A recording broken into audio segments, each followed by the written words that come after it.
Sir आमची 4 किलोमीटरची pipeline आहे, विहीर 4 किलोमीटरवर, तिथून आमच्या शेतात पाणी आलं आहे, तर तिथे ठिबक सिंचन करायचं आहे तर आम्ही फिल्टर लावावं का?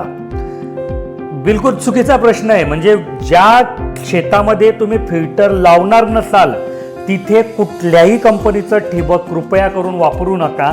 कारण फिल्टर काय करतं की तुमच्या पाण्यामध्ये काही घाण आली तर ती काढून टाकते आणि ती घाण जर निघाली नाही तर ती तुमच्या ड्रिपरमध्ये जाईल आणि तुमचे ड्रिपर चोकअप होतील.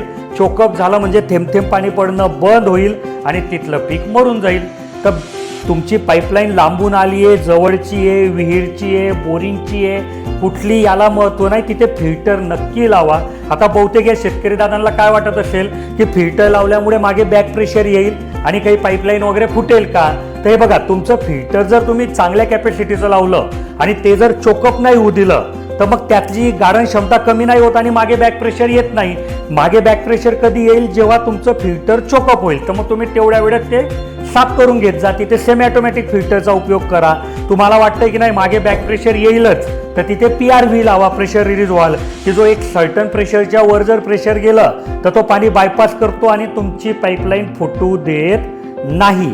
तर अशा प्रत्येक शेतासाठी नक्की फिल्टर लावा जिथे तुम्हाला ठिबक करायचंय. मी दिलेली माहिती आवडली असेल तर व्हिडिओला लाईक करा, चॅनलला सबस्क्राईब करा आणि तुम्हाला जर अजून काही डाऊट असेल तर या व्हिडिओच्या कमेंटमध्ये प्रश्न विचारा. मी पुढच्या व्हिडिओमध्ये त्याचं उत्तर नक्की देईल. आणि इथे जो नंबर दिला ह्या नंबरवर आमचे इंजिनियर तुमच्या मदतीसाठी विनामूल्य उपलब्ध असतात. त्यांना कॉल करून तुमच्या मनातले प्रश्नही तुम्ही सोडवू शकता. धन्यवाद.